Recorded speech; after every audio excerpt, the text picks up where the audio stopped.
सबरेकनॉइड haemorrhage में drug of choice क्या है आसिफ?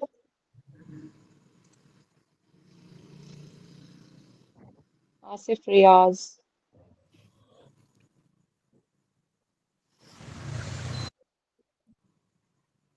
ये कौन है, किसका नंबर है? Okay okay. यार बता तो दिया करो, मुझे अपने लोगों का ही नहीं पता। पूछ ले मैम, इसका भी एग्जाम है। डॉक्टर नम्रा चीती हमारे। चलो ठीक है। अजीजा, अजीजा कौन है?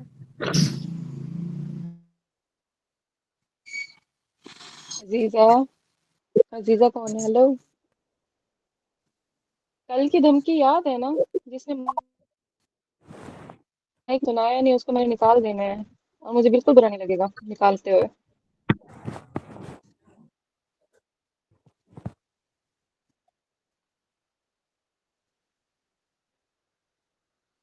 कौन बताएगा ये? ज़हरा आप बताओ।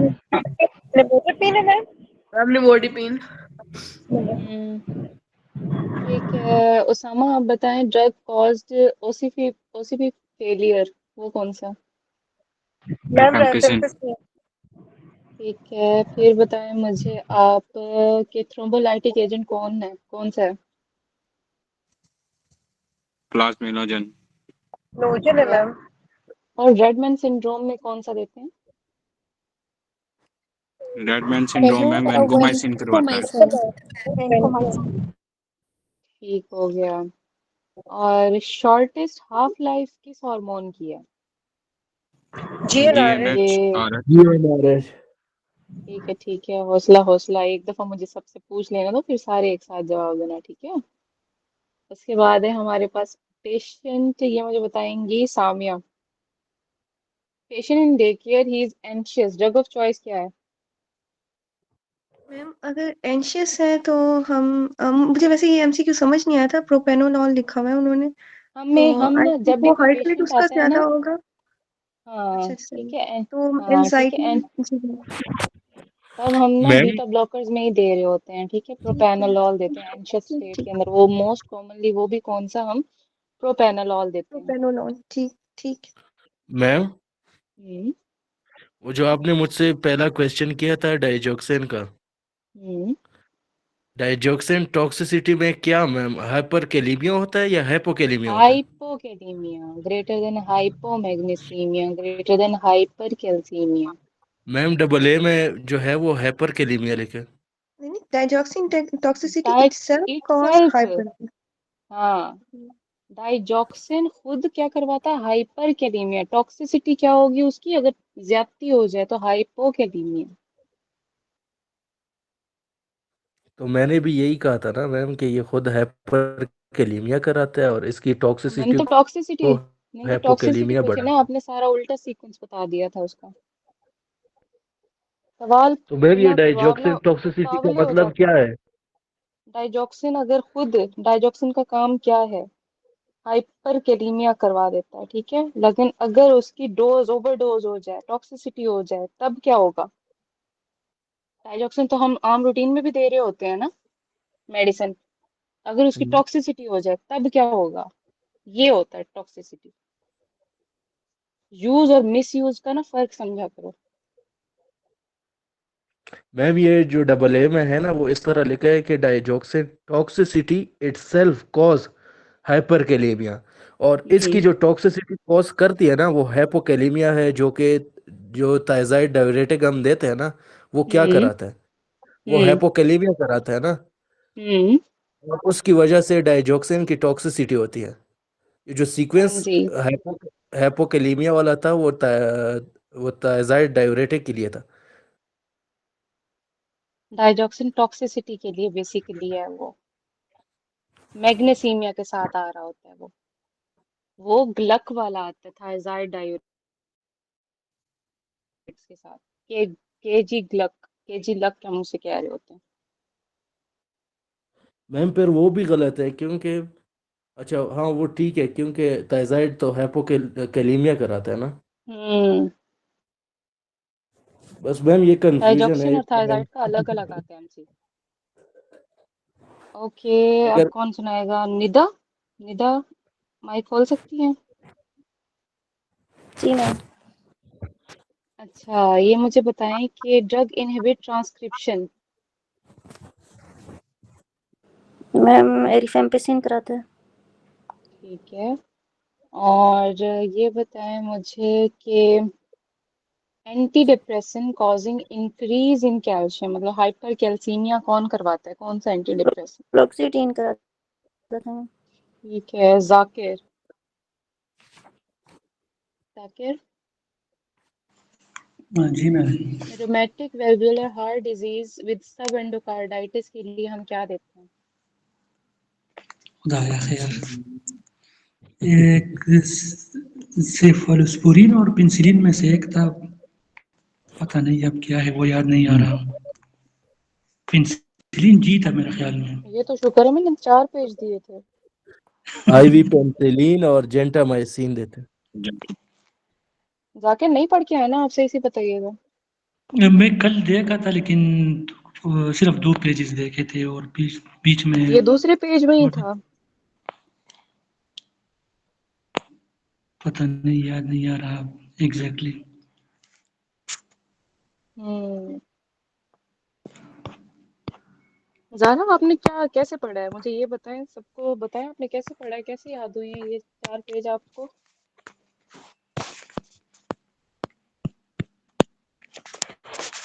मैम मुझसे पूछ रही है? हाँ जी। जी मैम पूछिए।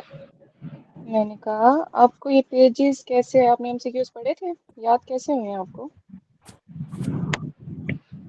मैम रट्टा लगाने की थोड़ी सी कुछ तो समझ और कुछ जो नहीं इस तरह थे तो उनको थोड़ा सा को याद किया था। जब क्लास के बाद 2-3 दफा रीड की थी, फिर सुबह दिया था 2 दफा रीड, और फिर मैम शाम में। मतलब टोटल आपने कोई 5-6 दफा रीड की है, राइट? तो आप बाकी सब कैसे नहीं कर सकते? चलते फिरते भी एक दफा रीड मार लें, क्यों नहीं याद होगा ये सब? फातिमा और ये मैमूना, आपने कैसे याद किया था? मैम मैंने एक दफ़ा रीड किए थे, फिर उसके बाद जो है थोड़ा सा क्रैम किया और कुछ जो है फिर दोबारा से रीड दे दे के 1-2 दफ़ा। और यकीन माने इन्हीं में से एमसीक्यूज आते हैं। यहीं अगर आप लोगों को क्रैम हो जाए ना, आप लोग उधर भी तो हम लोग करते थे ना, याद होगा जब एफएससी के बाद हमने एंट्री टेस्ट दिया तो हम लोग डेली बेसिस पे उसके हम करते थे, सिनोनिम्स वगैरह करते थे। ठीक है। सिनोनिम्स भी हम लोगों ने आखिरी वक्त में कितने, मतलब हमें याद होना शुरू हो गए थे, हम 50-50 डेली कर लेते थे। इसी तरह इन एमसीक्यूज को एक दफा रीड मारो, एक दफा पढ़ लो, फिर उसके बाद क्रैम कर लो। यही इसकी की है फार्मा की, और कुछ भी नहीं है इसकी की। चलो आज हम नेक्स्ट टॉपिक स्टार्ट करते हैं। मैम ये सारे आज फार्मा की एमसीक्यूज आपने कंपाइल किए हुए हैं? ये सारे एसकेस के एमसीक्यूज मैंने कंपाइल किए हुए थे, जो आप लोगों को मैं शेयर करूंगी साथ साथ। सही सही सही। ठीक है। 18 तक मैंने किए हुए हैं कंपाइल, 18 के बाद बाकी अभी मैंने नहीं किए थे, क्योंकि 18 तक ही मेरा था, मैं तो निकल गई अल्लाह का शुक्र है। सही। मैं अपनी हर कमजोरी पे ना एक्स्ट्रा थोड़ा वर्क कर लेती हूँ, क्योंकि मैम मैं मुझे किस अपनी कमजोरी का पता होता है। बार बार मैं यही कहती हूँ, हर किसी को अपनी कमजोरी का पता होता है, उसके ऊपर वर्क कर लो। क्या चीज क्लियर नहीं हो सकती? यार एमएलए भी आराम से पास हो जाता है, लेकिन एमएलए के लिए वही बात है कि पैसा चाहिए, रिक्वायर्ड है। ठीक है। हम गुरबा लोगों के पास पैसा नहीं है।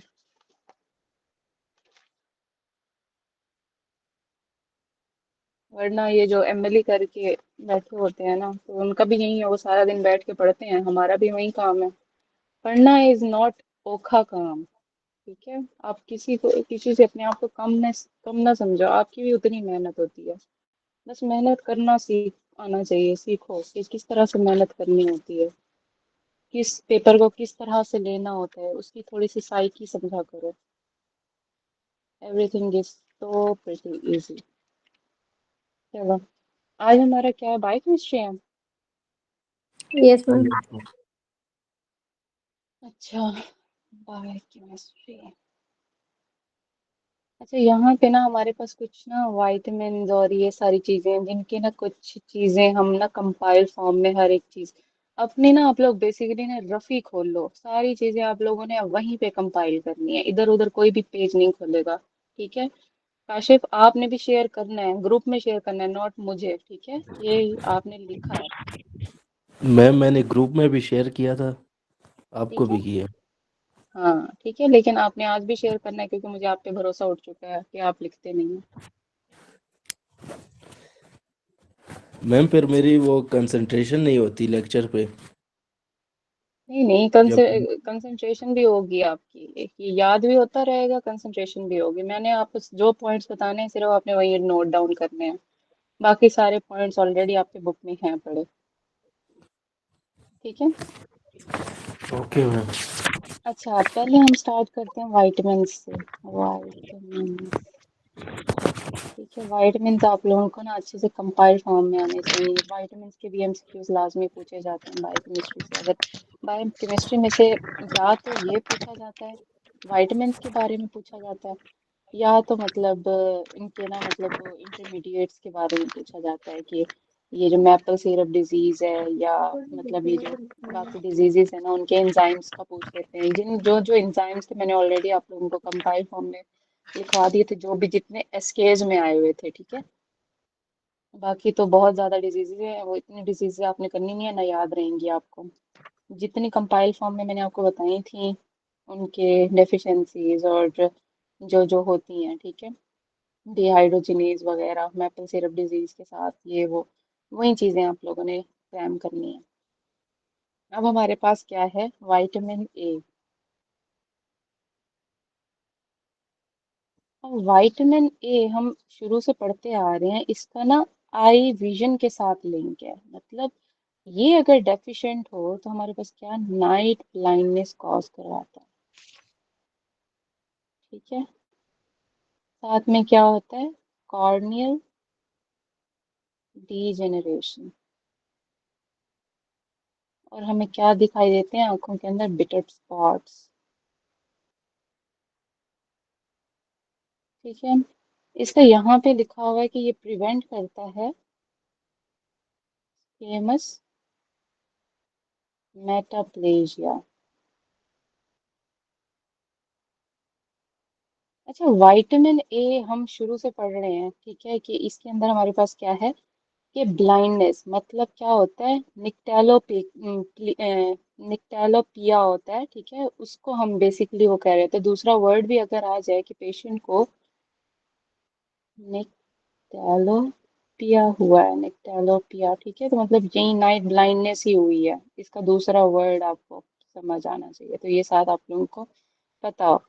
ठीक है, डेफिशिएंसी से और हमें क्या है, कॉर्नियल डीजेनरेशन, मतलब आई की लिंक्स हर चीज याद रखनी है। ड्राई आईज हो जाती हैं, जिसको हम क्या कह रहे होते हैं, अब कौन आया है इतनी लेट, निदा नजीम, ओके, ठीक है, ड्राई आईज हो जाती हैं, जिसको हम जीरोप्थेल्मिया कहते हैं।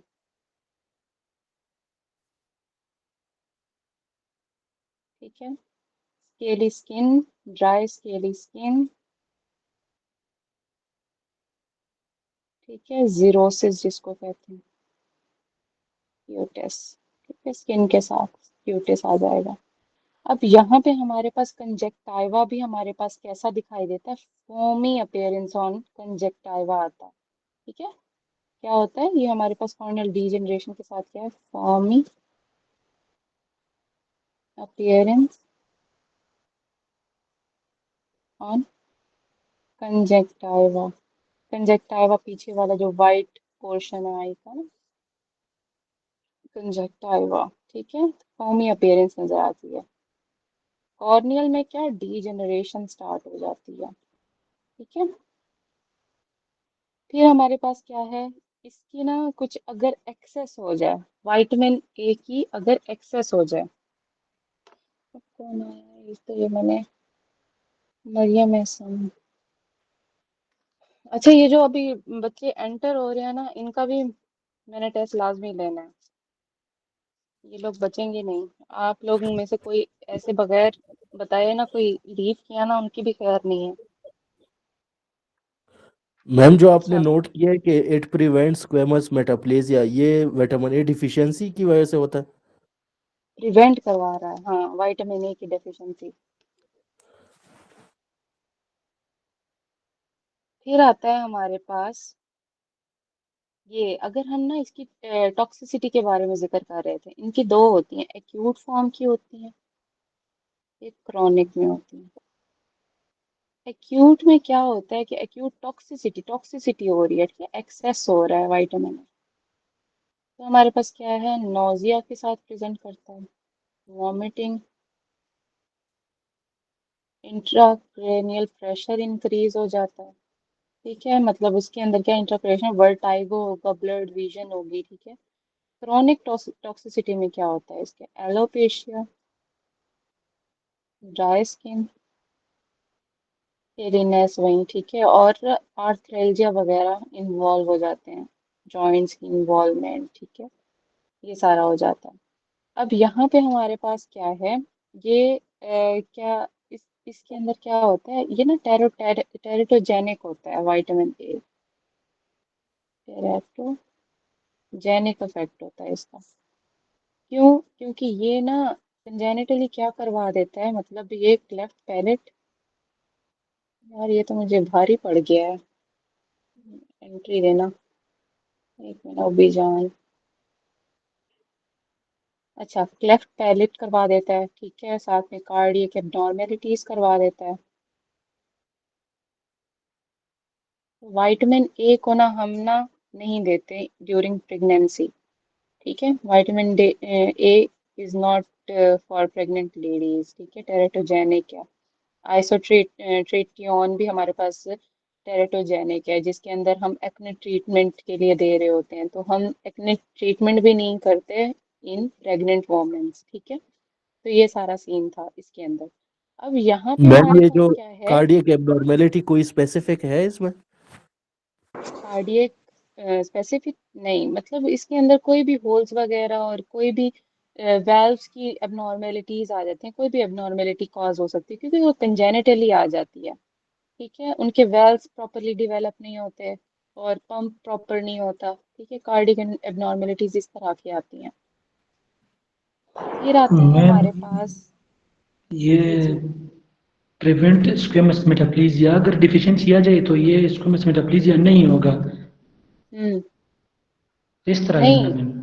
विटामिन दे ए अगर देंगे ना, तब हमारे पास क्या है, वो प्रिवेंट करता है स्क्वेमस मेटाप्लेजिया को। अच्छा, तो मतलब ये यूज इसमें आता है। देंगे मतलब ये इट सेल्फ देंगे, स्क्वेमस मेटाप्लेजिया नहीं होने देता, यूज में आ रहा होता है।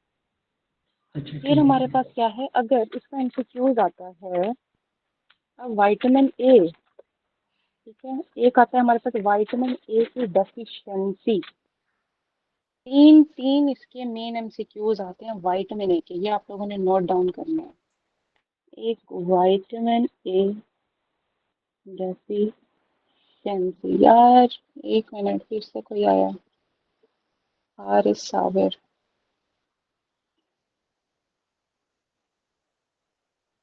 अच्छा, विटामिन ए डेफिशिएंसी। अब विटामिन ए डेफिशिएंसी का जब भी जिक्र किया जाए, ठीक है, तो हमने ब्लाइंडनेस को पहले देखना है, चूज करना है, ब्लाइंडनेस कॉज करवाता है, ग्रेटर देन केराटोमलेशिया, ठीक है। अगर वो कहें कि क्रोनिक हाइपर वाइटामिनोसिस ए हुआ है,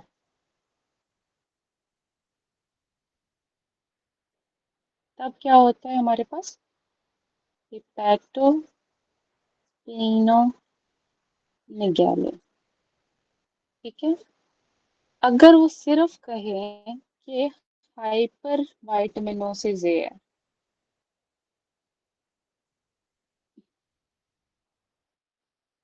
तब क्या होगा यहाँ पे, जॉन्डिस, जॉन्डिस को प्रेफर करेंगे greater than hyper keratosis, hyper keratosis का वहीं दूसरा वर्ड आ सकता है, ड्राई स्केली स्किन। ठीक है, क्लियर है? Yes ma'am. Jaundice more than ma'am. Jaundice more than hyper keratosis, dry scaly skin, ये हाइपर वाइटामिनोसिस ए के लिए। मैम एक दफा रिपीट हेपेटिक कर देगा टॉक्सिसिटी भी करवा रहा होता है ना, क्योंकि जब हम ये कर रहे होते हैं ना कि वाइटामिनोसिस ए मतलब इंक्रीज है, हाइपर वाइटामिनोसिस हो गया, ठीक है, तो उसके अंदर alopecia, dry skin, hepatic toxicity, arthralgia, ये सारी चीजें इन्वॉल्व होती हैं। लेकिन अगर हमें डायरेक्ट क्रोनिक का पूछा जाए तब हम हेपेटोस्प्लिनोमेगाली कहेंगे। ठीक है, अगर वो कहे कि हाइपर वाइटामिनोसिस ए है, ठीक है, सिर्फ, तब jaundice is greater than hyper keratosis, मतलब हेपेटिक इन्वॉल्वमेंट ज्यादा हुई है उसके अंदर, ग्रेटर देन हाइपर केराटोसिस। आगे चलें।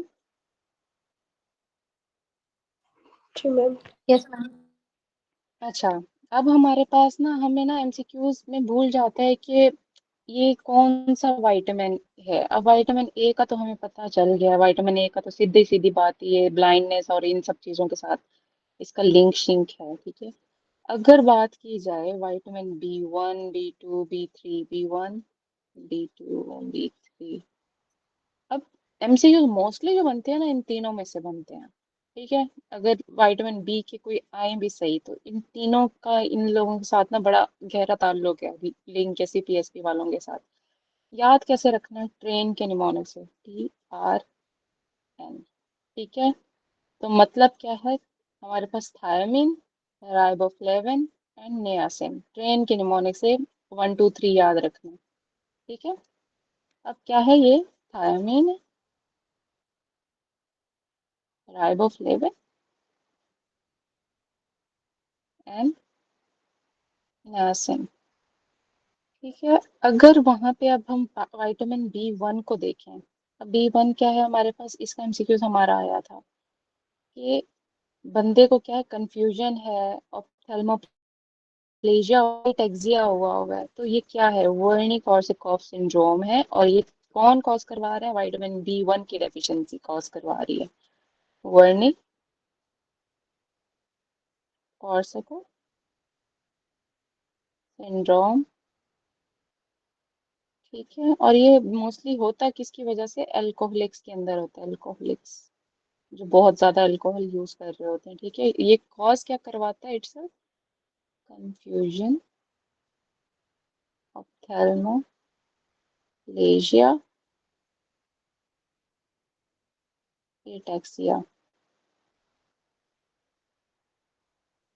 अब ना एक एमसीक्यू पूछा जाता है कि ट्रांसकीटोलेज एक्टिविटी किसके अंदर होती है? वो वर्निक कॉर्सैकॉफ सिंड्रोम में होती है। मैम वर्निकिस कॉर्सैकॉफ में ये ट्राइड आएगा या इसके अलावा भी सिम्टम्स आ सकते हैं?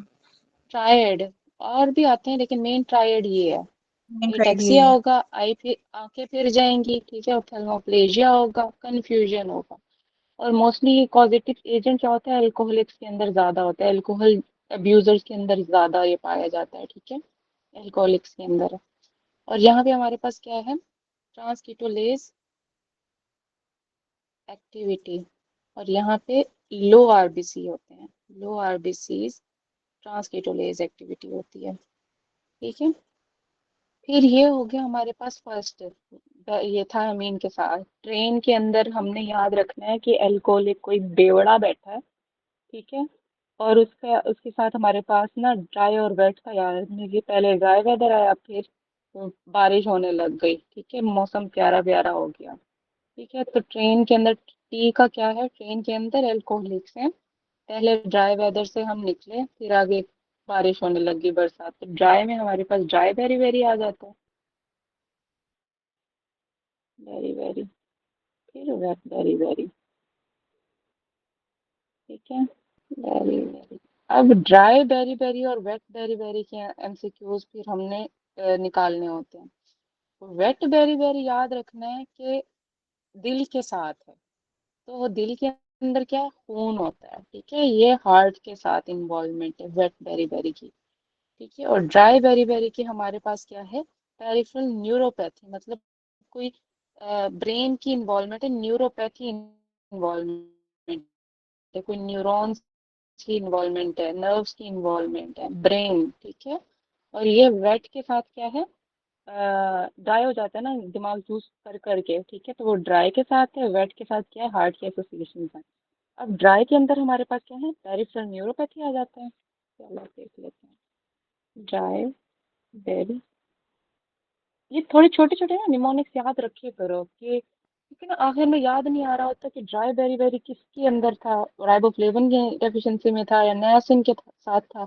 एक छोटी छोटी कहानी ना साथ लिख लिया करो, ठीक है। मैंने जो अपनी कहानियां बनाई होती हैं वो मैं आप लोगों से शेयर कर रही होती हूँ, अगर आप लोगों को याद रहे तो आप लोग लिख लिया करो उसी चीज के साथ, वरना अपनी कहानियां बना दिया करो, ठीक है। अब ड्राई बेरी में क्या मैंने बताया है, तुम ये ये है हमारे पास पेरिफेरल न्यूरोपैथी होती है, साथ में हमारे पास इलेक्ट्रिकल, दोनों बोथ साइड, मतलब बोथ साइड के मसल्स की क्या होती है हमारे पास, वेस्टिंग होती है, मसल वेस्टिंग होती है। अब जब वेट बेरी की बात आती है, बेरी, अब यहाँ पे हमारे पास क्या होता है, अब मैंने इसका हार्ट के साथ बताया था, और हार्ट में क्या है, खून की इन्वॉल्वमेंट है। जब वेट होगा, जब कोई चीज ना मतलब एक तो नॉर्मल हमारे पास गीला होता है, अगर वेट वेट की बात दिमाग में है, तो बरसात हो रही है, मतलब हाई हाई हमारे पास क्या है, कार्डियक हमारे पास आउटपुट फेलियर आ जाएगा, ठीक है। और डायलेटेड डायलेटेड ठीक है, डायलेट हो गया, डायलेटेड कार्डियोमायोपैथी, दिल के साथ जो भी एसोसिएशन है वो वेट में आ रही है, ठीक है।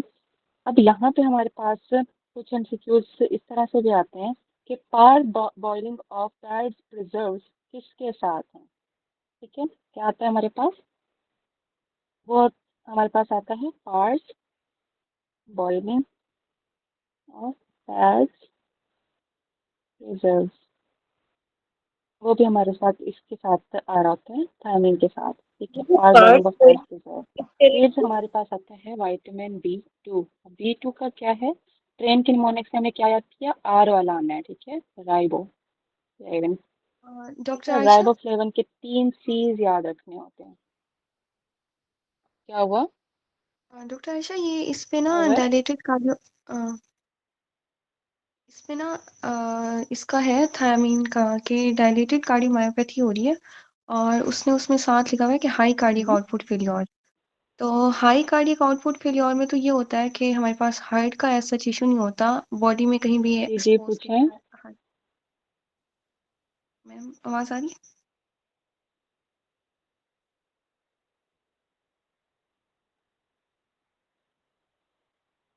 हम्म आवाज आ रही है डॉक्टर आयशा? हम्म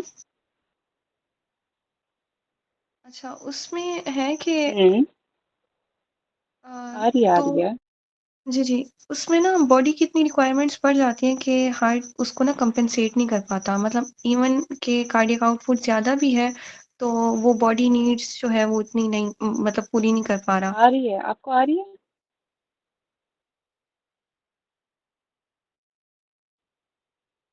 जी जी, अम,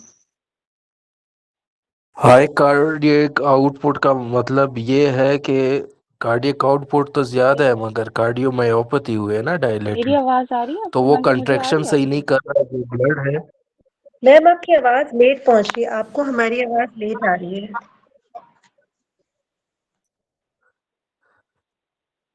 हम्म उसी के साथ ही आ रहा मैम होता मैं है ना आपको ना विटामिन की डेफिशिएंसी का सारा सीन, तो वो भी जी जी, मेनली मैं थायमिन के आपसे साथ ना रिलेटेड होता है, थायमिन के भी। हम्म। जी जी जी डॉक्टर आयशा ठीक। मैम ये पार्स बॉइलिंग क्या है? मैं दोबारा से रिजॉइन करती हूँ गाइस, मेरा नेट। ये पार्स बॉइलिंग पॉइंट क्या था, किसी को ये पता है?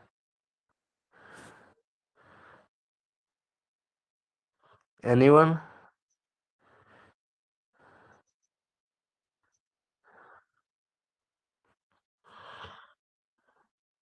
नहीं, मैंने भी नहीं लिखा। ये वो मेथड होता है जिसमें वो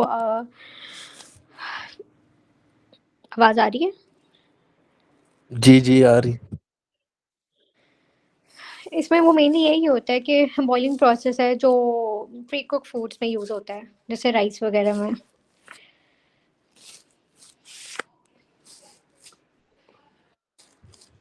ये मतलब हाई कार्डियक आउटपुट का मतलब क्या है कि मतलब कार्डियोमायोपैथी हो कि ये उसके मसल बढ़ गए ना कार्डियक के, तो वो सही तरह पंप नहीं कर और पीछे जो है वो ब्लड जमा होता जा रहा है, तो ये इसका मतलब ये है ना कि कार्डियक आउटपुट तो है मगर उसको प्रॉपर पंप नहीं किया जा रहा, आगे पुश नहीं किया जा रहा ड्यू टू कार्डियोमायोपैथी।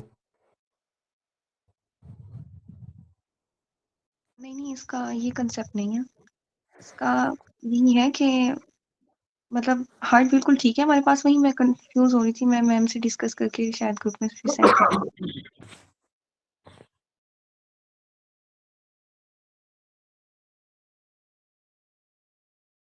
बेसिकली तो आपकी सिस्टेमिक वेसल्स डायलेट हो जाती है ना, तो उसकी वजह से नहीं हो रहा ये हाई कार्डियक आउटपुट।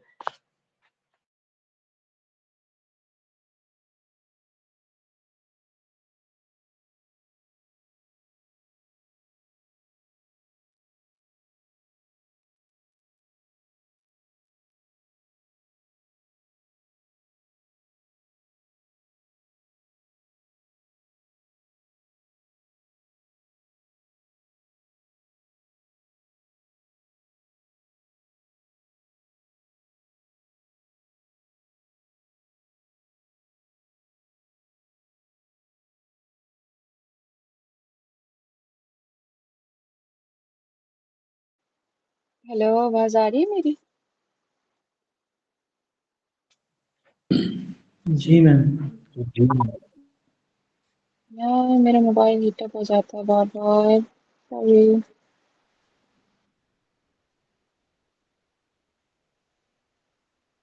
कुछ भी नहीं चल मुझे रहा, लगा स्क्रीन शायद स्क्रीन भी नहीं चल रही मेरी। मेरी ये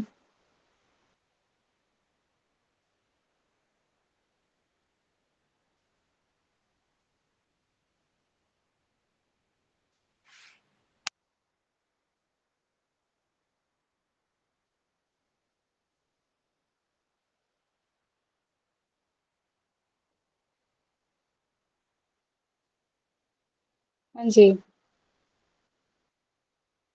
स्क्रीन नजर आ रही है?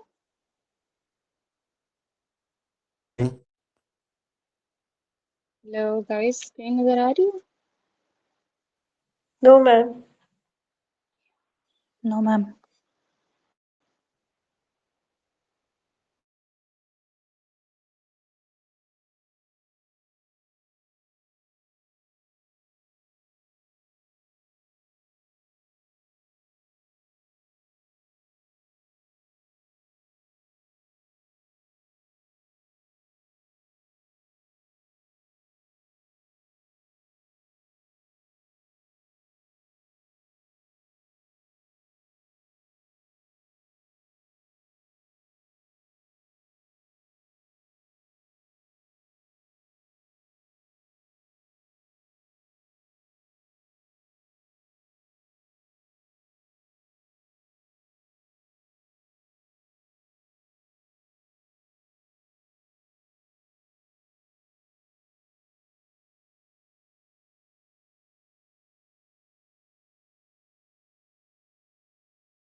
Hello hello.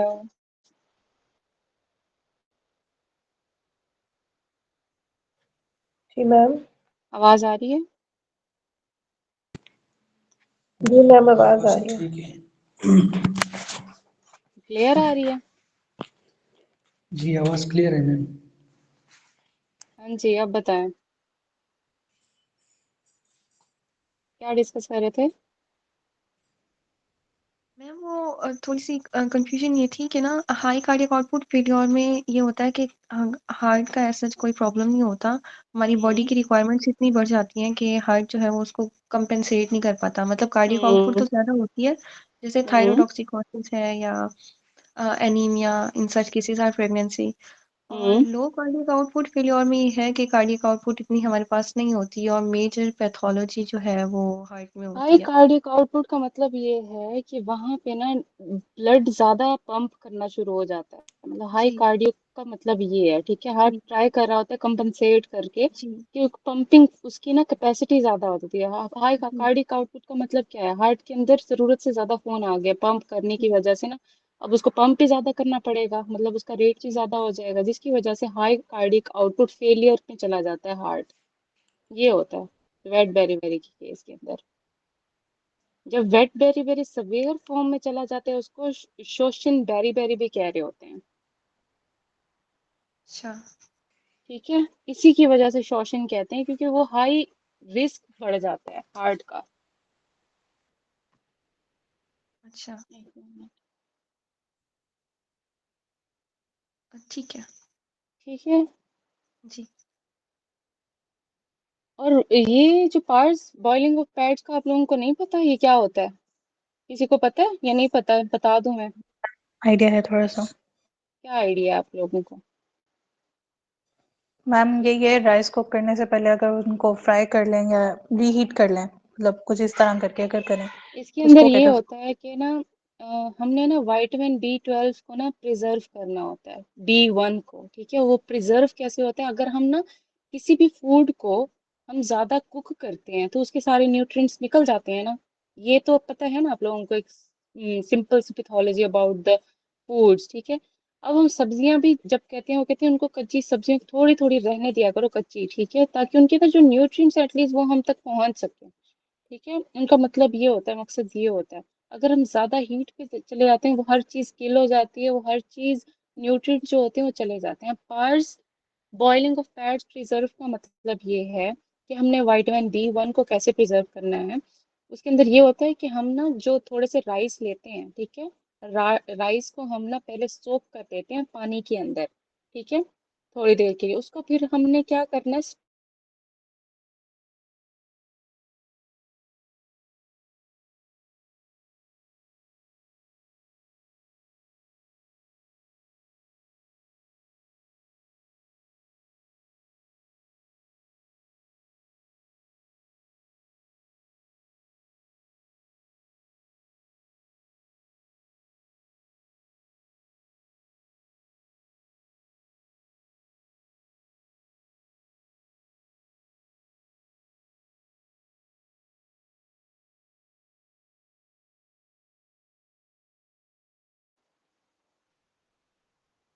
हेलो, सॉरी, आज मेरा प्लान था आप सबको निकालने का, लेकिन आज मुझे मीट वाले खुद ही निकाल रहे हैं कि नहीं।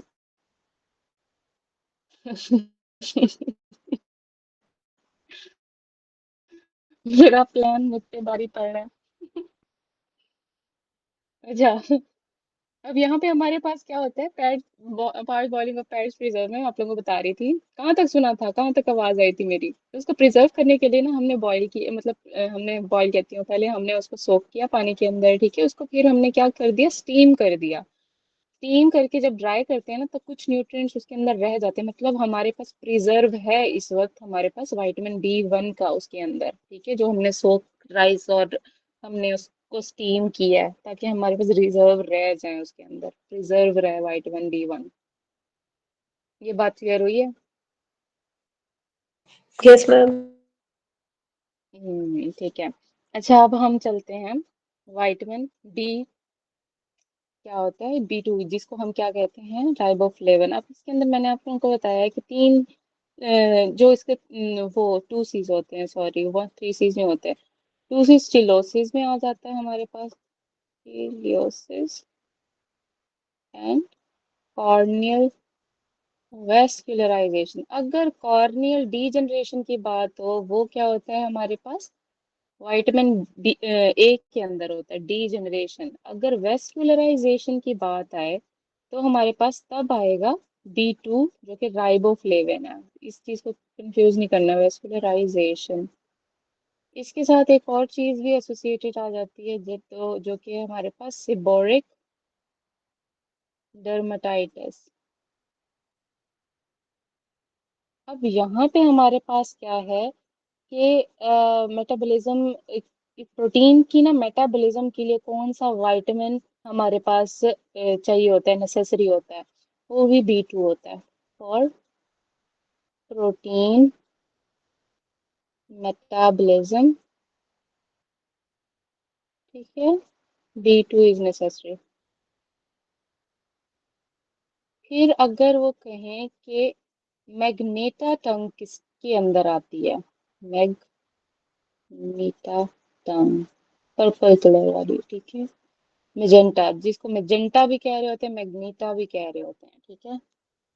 अब यहाँ पे हमारे पास क्या है, magenta tongue is in associated with, हमारे पास क्या है, विटामिन B12 की डेफिशिएंसी के अंदर आ रही होती है। क्लियर है, यहाँ तक क्लियर है? Yes ma'am. Last point repeat कर दें।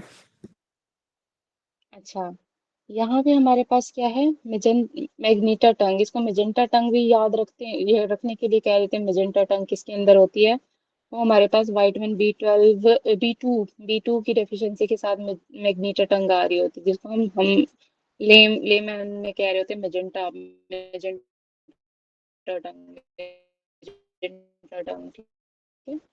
दैट इज बेसिकली मैग्नीटा टंग। और रेड बीसी टंग जो आएगी वो विटामिन B12 के साथ आती है।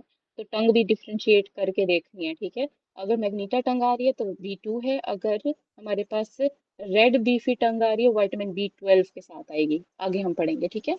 यहाँ तक क्लियर हुई है बात?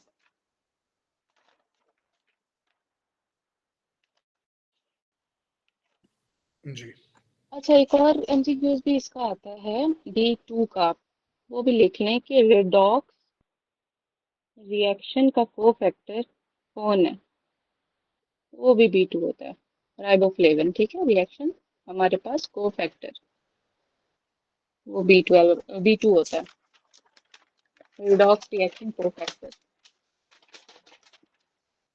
अब हमारे पास आता है विटामिन B3।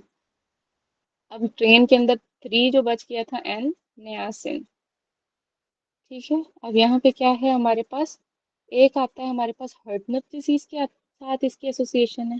हर्टनप, हर्टनप डिजीज कौन मुझे बताएगा क्या होती है, हर्टनप डिजीज के अंदर क्या होता है, एनीवन? मैम उसमें पीसीटी में रिब्जॉर्प्शन नहीं होती ट्रिप्टोफैन की, तो ट्रिप्टोफैन की रिब्जॉर्प्शन ना होने की वजह से वो नियासिन नहीं बनेगा फिर। जिसमें हार्टनर डिजीज के अंदर बेसिकली एब्जॉर्प्शन कम। डेफिशिएंसी क्या, B3 की तो आ रही होती है, ठीक है, डेफिशिएंट तो हो रहा होता है, लेकिन यहाँ पे हमारे पास कौन से अमाइनो एसिड की हमारे पास इम्पेयर होती है एब्जॉर्प्शन, ये भी इम्पोर्टेंट है। ट्रिप्टोफैन। ट्रिप्टोफैन की होती है, ठीक है। तो मतलब इसकी ना कि ये आदत में, एक तो ये हमारे पास क्या है, ऑटोसोमल रिसेसिव डिसऑर्डर है, और ये जेनेटिक म्यूटेशन की वजह से होती है। जेनेटिक म्यूटेशन याद रखने की जरूरत नहीं है कि किस चीज़ की है, वो बहुत मुश्किल वर्ड है। बेसिकली क्या होता है, SLC 6 से 19G की होती है। ये याद करना जरूरी नहीं है, इम्पोर्टेंट नहीं है, बट आपको ये पता होना चाहिए कि कौन से हमारे पास अमाइनो एसिड इम्पेयर होता है, amino acid empire, that is tryptophan, ठीक है। जिसकी वजह से ये हमारे पास डेफिशिएंसी की वजह से और इसकी की वजह से ये हमारे पास आ रही होती है, और ये बेसिकली हमारे पास गट और किडनीज को इफेक्ट कर रहा होता है, मैल एब्जॉर्प्शन करवा रहा होता है, एसिड्यूरिया करवा रहा होता है, ठीक है। स्किन रैशेज भी इसके अंदर हमारे पास, अभी हम नेक्स्ट पढ़ेंगे, जो हमारे पास प्लेग्रा के साथ एसोसिएशन में आ रहे होते हैं। अब हमारे पास दूसरी क्या होती है, एक तो हर्टनप डिजीज आ गई, फिर हमारे पास क्या आता है, प्लेग्रा। प्लेगरा की 3 चीजें याद रखनी होती हैं, 3 Ds, ठीक है। एक तो डायरिया आ गया, डिमेंशिया आ गया, डर्माटाइटिस आ गया। ठीक है, तो हमारे पास स्ट्रेन के अंदर क्या है, क्या क्या चीजें हैं, और ये हमारे पास ये एक और चीज भी विटामिन बी नियासिन के बारे में बताया कि ये डिसलिपिडीमिया के लिए इम्पोर्टेंट है ट्रीटमेंट में। डिसलिपिडीमियास की ट्रीटमेंट में हमारे पास क्या है, इम्पोर्टेंट है, ये इम्पोर्टेंट रोल प्ले कर रही होती है। ये चीज क्लियर हुई है, फिर आगे चलते हैं। D3 का ना इम्पोर्टेंट यही है कि आपने ये 3 Ds याद रखने, हर्टनल डिजीज याद रखनी, ट्रिप्टोफैन की हमारे पास क्या हो जाती है, डेफिशिएंसी हो जाती है, अमाइनो एसिड जो इफेक्ट कर रहा होता है, ठीक है, डिक्रीज एब्जॉर्प्शन हो रही होती है गट के अंदर, जिसकी वजह से ट्रिप्टोफैन डिक्रीज होता है, जो कि कन्वर्ट नहीं करवा पा रहा होता है नियासिन के साथ। ठीक है, प्लेगरा लाइक सिम्टम्स आ जाते हैं, और इसके अंदर हमने हाई प्रोटीन डाइट देनी होती है पेशेंट को। ठीक है, इसके अलावा ना आप लोगों को ये भी आइडिया होना चाहिए कि हमारे पास क्या है कि हाइपर पिगमेंटेशन जो होती है ऑफ सन एक्सपोज रीजन, वहां पे भी ये आता है हाइपर पिगमेंटेशन के साथ, डर्माटाइटिस के साथ, ये लफ्ज याद रख लो हाइपर पिगमेंटेशन का। हाइपर पिगमेंटेशन हो जाती है सन एक्सपोज रीजन पे। ठीक है, यहाँ तक क्लियर है?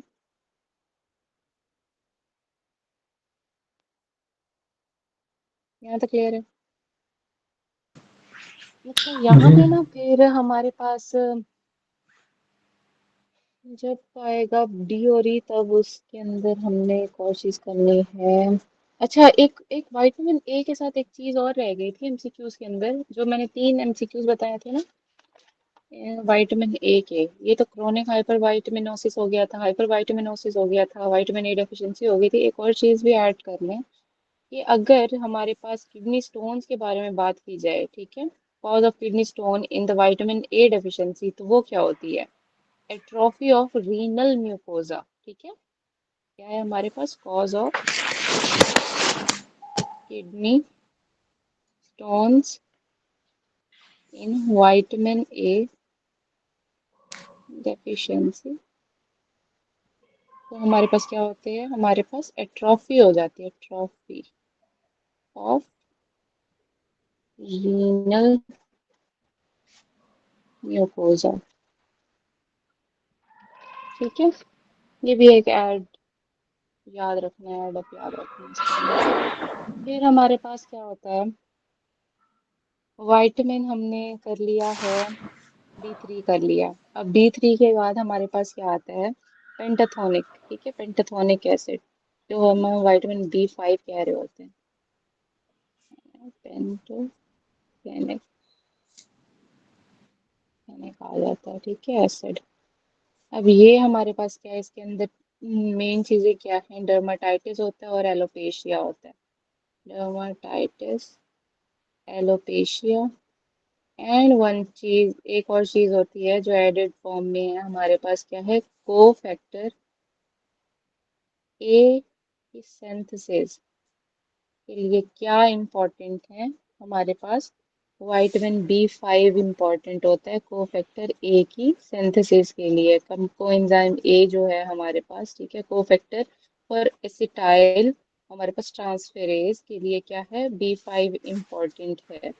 ठीक है, एलोपेशिया हो गया, एंटराइटिस, डर्माटाइटिस, ये सारी चीजें इंक्लूडेड हो जाती हैं इसके अंदर। अगर जब ये बात आ जाए ना, ये सारी चीजें आ जाए, ठीक है, एड्रिनल इनसफिशिएंसी भी इन्वॉल्व हो जाए इन सारे फीचर्स के साथ, तो इसको हम कह रहे होते हैं burning sensation of the feet, जिसको बर्निंग फीट सिंड्रोम कह रहे होते हैं। ठीक है, dermatitis, alopecia, adrenal insufficiency, insufficiency, ये सारे फीचर्स मिल के क्या करवाते हैं, बर्निंग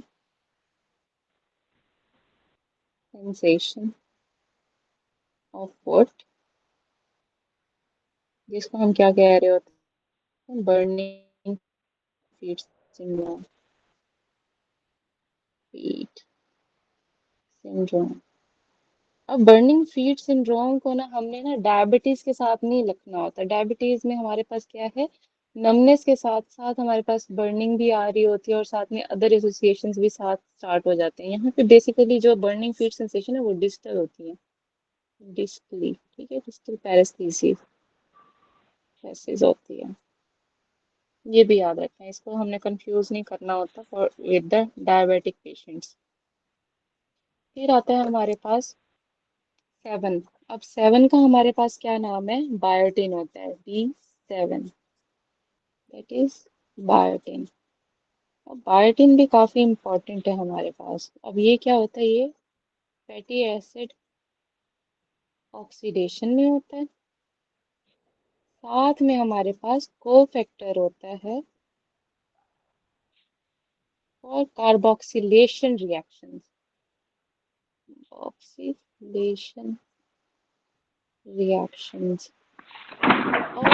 इसका एमसीक्यूज एक आता है।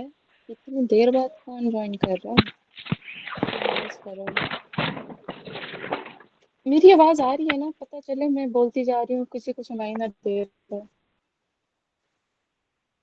एमसीक्यू समझ आ रही है, आवाज आ रही है। जी मैम आ रही है। अच्छा, फिर हमारे पास क्या है, कैरियर।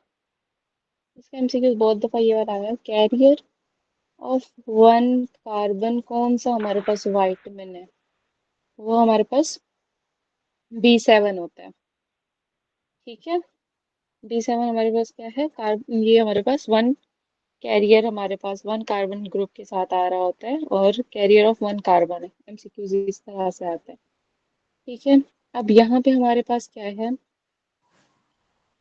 कि अगर वो कहें कि इसकी ना डेफिशिएंसी के बारे में अगर वो पूछा जाए, डेफिशिएंसी हो गई है, डेफिशिएंसी हो गई है, तो हमारे पास क्या होता है, डर्माटाइटिस होता है, एलोपेशिया, एंटेराइटिस के साथ भी होता है, ठीक है।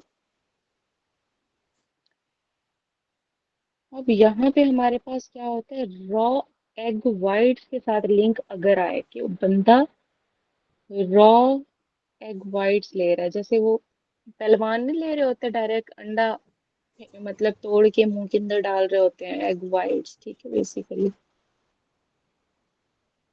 कि वो बंदे क्या कर रहे हैं, रॉ एग वाइट ले रहे हैं, तो आपके माइंड में आ जाए विटामिन B7 की डेफिशिएंसी को कवर करने के लिए वो ले रहे होते हैं। एविडिन जो की होता है ना, वो बाइंड करता है बायोटिन के साथ, ठीक है।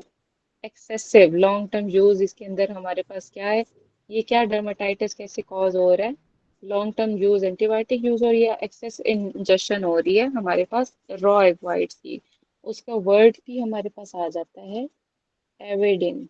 एविडिन होता है एग वाइट्स के अंदर, जो कि बाइंड करता है बायोटिन के साथ, ठीक है। बाकी इसकी और भी हमारे पास कार्बोक्सिलेशन रिएक्शंस हैं, उनके नाम आपको याद नहीं होने चाहिए कि मैम कौन कौन से हैं, कि कोफैक्टर ये रॉ कार्बोक्सिलेशन एग रिएक्शन के मैम साथ है। मैम मैम ये रॉ जी जी, के यूज होने की वजह से डेफिशिएंसी नहीं होती, मतलब ये रॉ एग यूज जो लोग ज्यादा करे तो उनमें बायोटिन की डेफिशिएंसी होती है, ऐसे नहीं है। मतलब रॉ एग यूज कर रहे हैं, ठीक है, और साथ में वो बाइंड कर रहे हैं जाके बायोटिन के साथ, जिसकी वजह से ये कॉज हो रही है हमारे पास ये डर्माटाइटिस और ये एंटेराइटिस, एलोपेशिया, ये जी सारी मैम। चीजें हो रही हैं, जी मैम।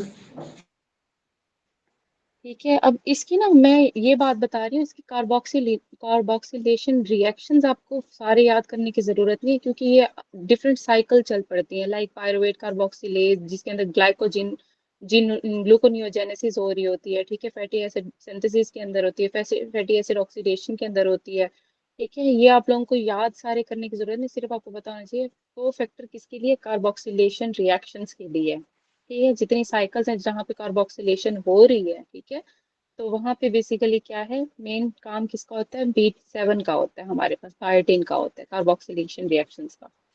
मैंने और कौन कौन से को फैक्टर बताए हैं, 3 को फैक्टर अभी तक मैं बता चुकी हूँ।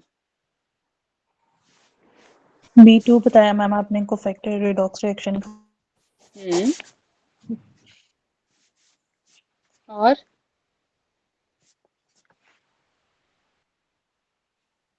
और तो कोफैक्टर फॉर एक है ना एसिटाइल एसाइल ट्रांसफेरेज वाला। एक रिडॉक्स रिएक्शन का मैंने बताया था, B2, ठीक है। एक हमारे पास कोफैक्टर ए होता है जो हमारे पास पेंटोथेनिक के साथ होता है। एक हमारे पास क्या है, कोफैक्टर फॉर कार्बोक्सिलेशन रिएक्शन, ठीक है, वो हमारे पास ये क्या है, B7। B6 तो रह गया हमारा, B6 मुझे किसी ने याद नहीं करवाया, 6 खा गए हम, ठीक है, 6 तो कर लें, B6। B6 हमारे पास क्या है, पायरिडॉक्सिन,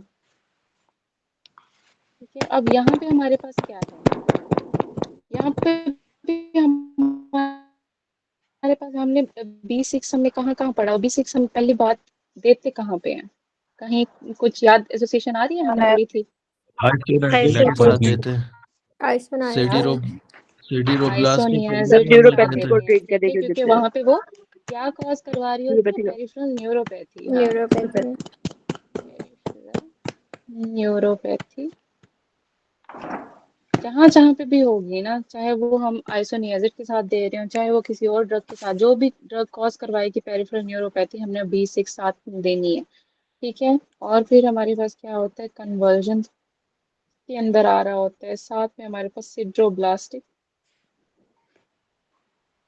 एनीमिया में आ रहा होता है। फिर हमारे पास क्या होता है कि glutamate glutamate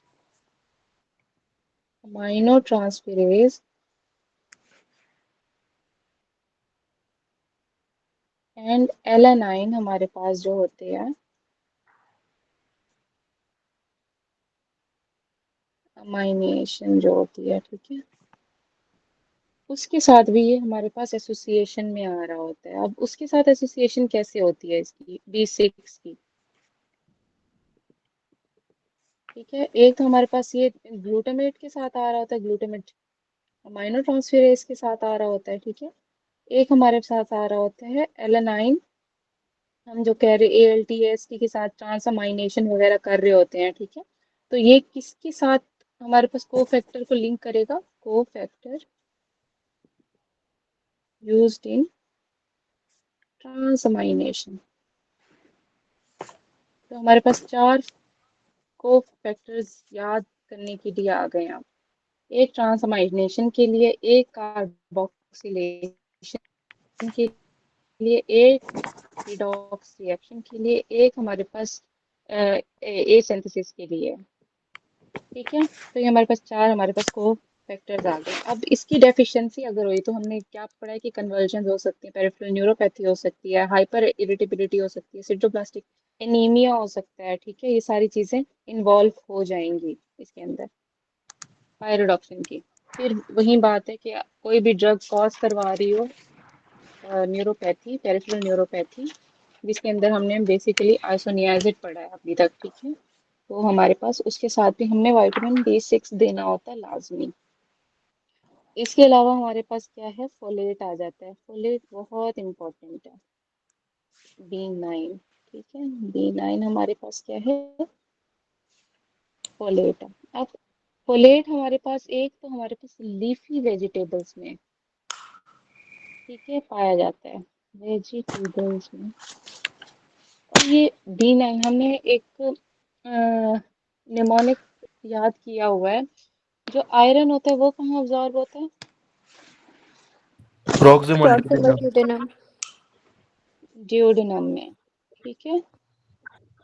iron fist bro के निमोनिक से याद किया था, तो आयरन हमारे पास कहाँ पे है, ड्यूडेनम में, फोलिक एसिड जेजुनम में, जेजुनम।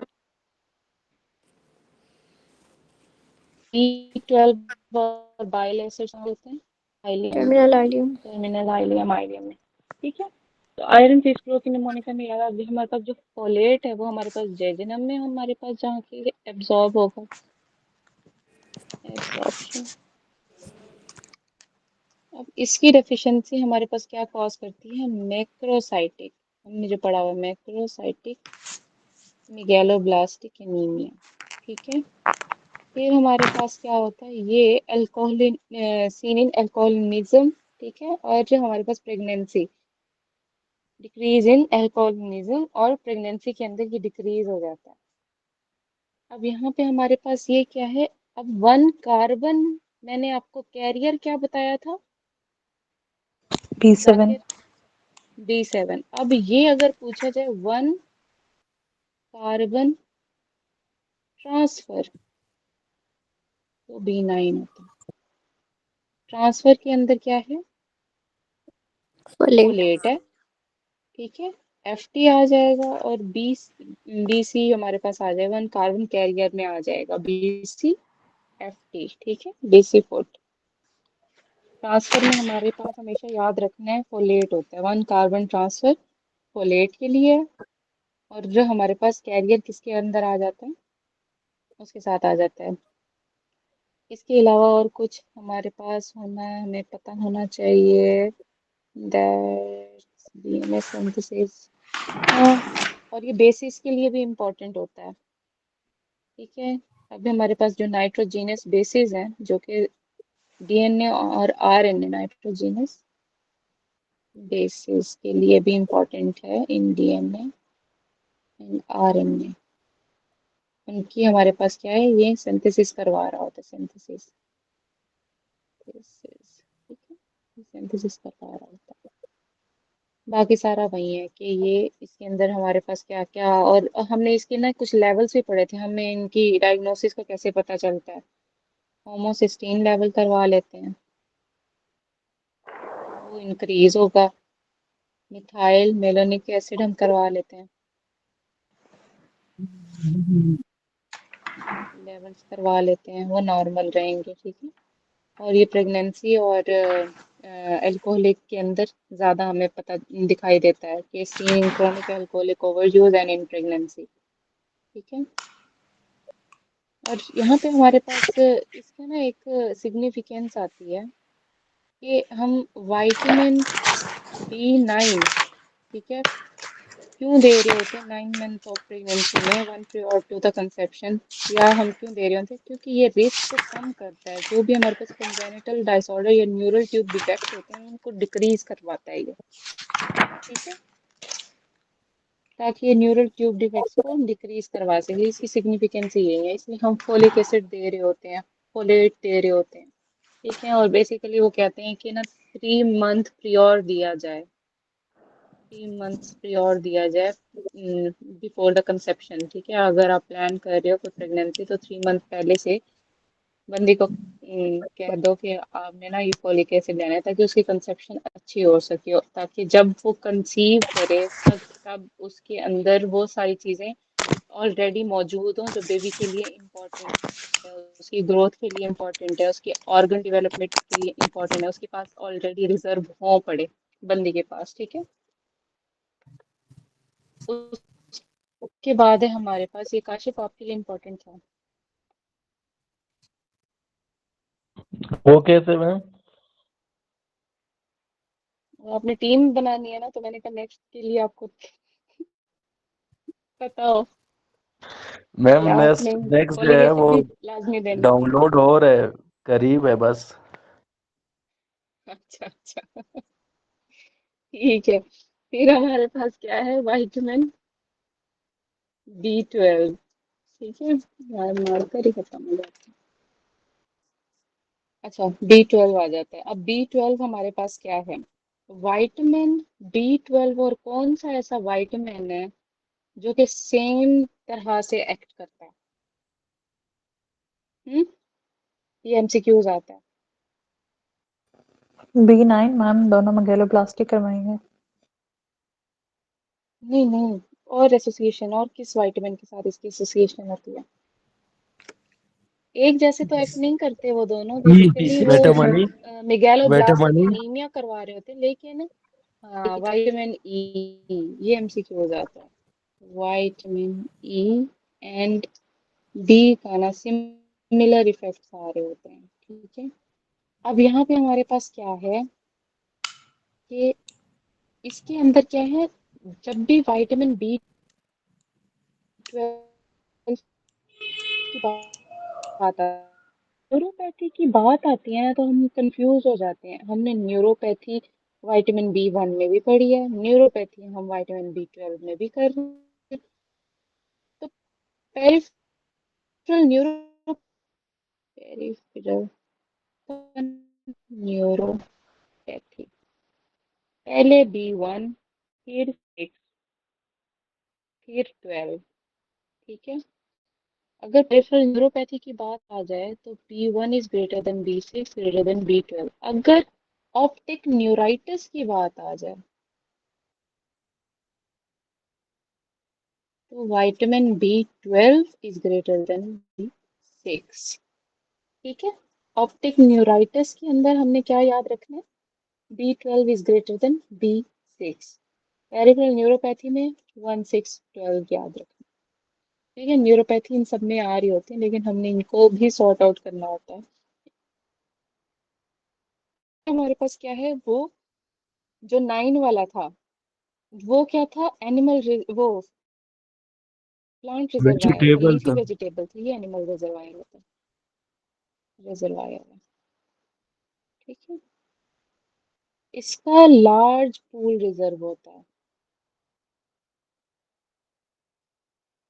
ये 3 to 4 years तक आराम से यहाँ पे रह जाते हैं। लेकिन लीफी वेजिटेबल जैसे खाते जाओगे हजम होती जाएंगी, आपको वाइटामिन मिले, उसके बाद थोड़े दिनों के बाद दोबारा से डिक्रीज उसमें हो जाते हैं, डेफिशिएंट हो जाते हैं। तो वाइटामिन, वो फोलिक एसिड को हमने सब्जियों के साथ साथ बाहर से भी हमें लेना पड़ता है, विटामिन B12।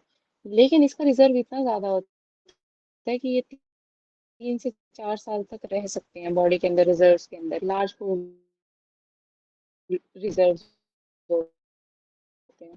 ठीक है। मैंने इसके अंदर आपको बताया था रेड बीफी टंग का जिक्र हो। मैग्नीटा टंग कहाँ पे थी हमारे पास? मैग्नीटा टंग, नियासिन। मैग्नीटा टंग, B2 मैम। राइबोफ्लेविन। हाँ नियासिन। अब फिर इसके अंदर एक और चीज एमसीक्यूज आती है कि ऐसा कौन सा विटामिन है जिसके अंदर सेल लाइन डिक्रीज होते हैं। हर चीज ना आपको डिक्रीज डिक्रीज मिलेगी, ठीक है, लेकिन सेल लाइन डिक्रीज होंगे, लेकिन सेल इट सेल्फ हमारे पास क्या होंगे? हाइपर सेलुलर होंगे। ठीक है। सेल लाइन डिक्रीज मिलेगी, लेकिन सेल इट सेल्फ हमारे पास हाइपर मिलेंगे, जुड़े जुड़े मिलेंगे, हाइपर, बड़े बड़े। ठीक है। हाइपर सेलुलर मिलेंगे, सेल लाइन डिक्रीज होंगे, नंबर में कम हो जाएंगे। तो ये एमसीक्यूज भी आता है, हाइपर सेलुलर और cell line decrease at the same time. तो वो विटामिन B12 कोबालामीन का हमने बताना होता है।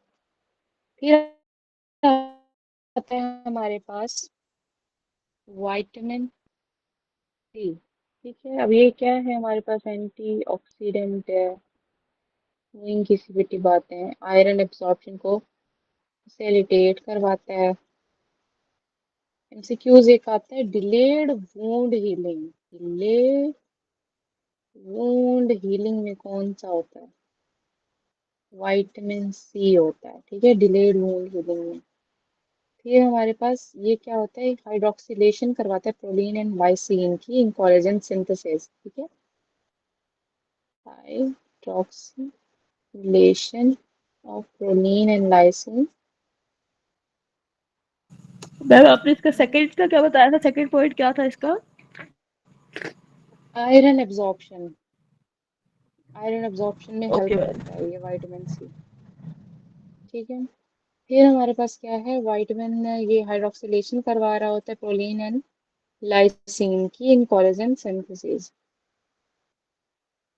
ठीक है। स्कर भी हो सकता है, क्योंकि कोलेजन सिंथेसिस डिफेक्ट हो जाएगा, और विटामिन सी की वजह से बेसिकली हो सकता है वो। जब कोलेजन सिंथेसिस नहीं होगी, क्योंकि वहां पे विटामिन सी मौजूद नहीं था, उसकी वजह से स्कर भी हो सकता है। ठीक है। स्कर भी, ये क्लियर है। फिर आता है हमारे पास विटामिन डी।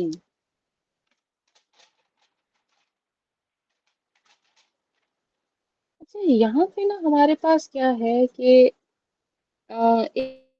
एक और चीज विटामिन B12 की ना पाई जाती है कि अगर वहां पे N2O का प्रोलॉन्ग एक्सपोजर मिले आपको। ठीक है। N2O का क्या है? विटामिन B12 उसी के साथ ही लिख लेते हैं ताकि नोट भी कंप्लीट हो।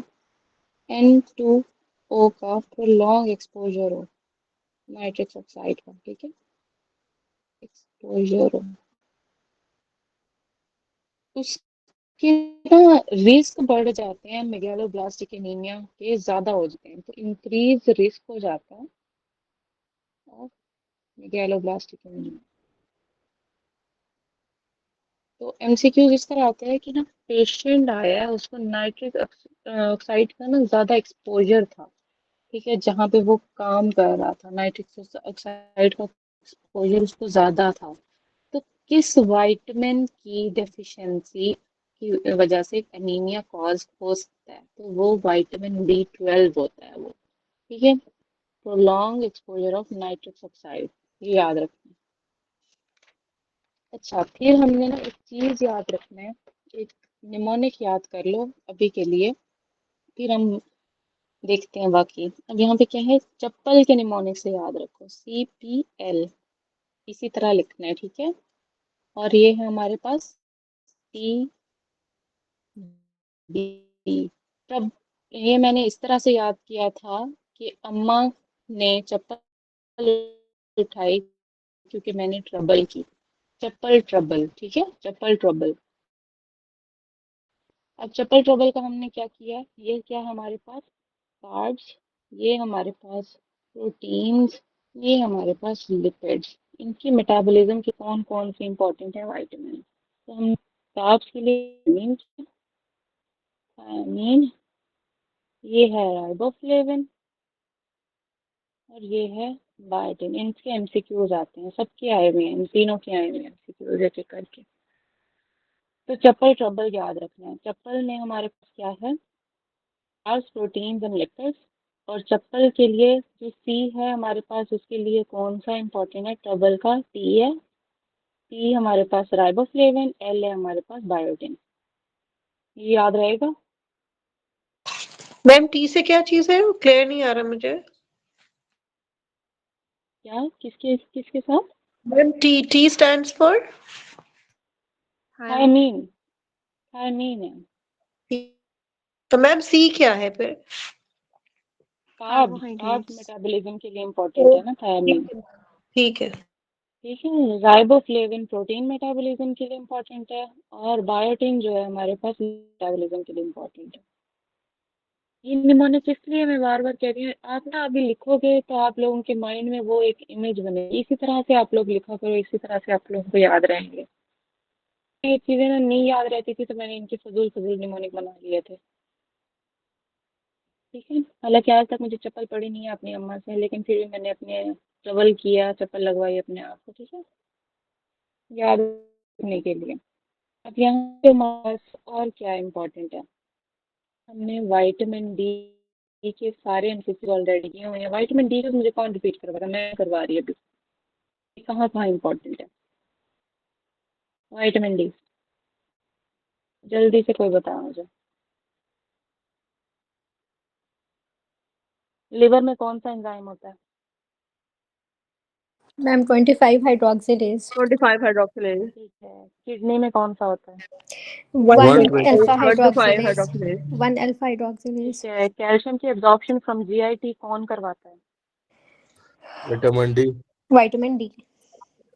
कौन सी फॉर्म, विटामिन डी तो करवा रहे हैं मैम पूरा, कैल्सिट्रोल कराता जवाब है, दो वन ना। To five डाईहाइड्रोक्सिकोल कैल्सिट्रोल। कोलिकेल्स्ट्रोल, ठीक है। उसके लिए ये बताएं कि बोन मिनरलाइजेशन में कौन होता है important, ma'am vitamin D. Cell से रिलेटेड पूछ रही हैं बोन या विटामिन डी के मिनरलाइजेशन, फंक्शन से। विटामिन डी पूछ रही हूँ ना। Vitamin D. Vitamin D. हाँ, और साथ में रिमॉडलिंग का अगर जिक्र किया जाए, बोन की विटामिन सी। रिमॉडलिंग, अगर बोन की फिर रिजॉर्प्शन का पूछा जाए, पैराथायराइड। तो पीडीएच आएगा। Resorption,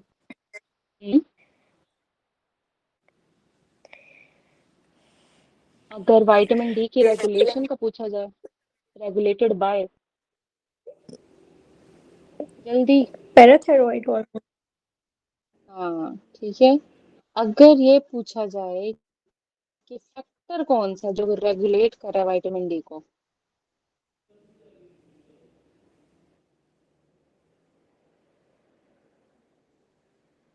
calcium levels. Calcium levels, ठीक है।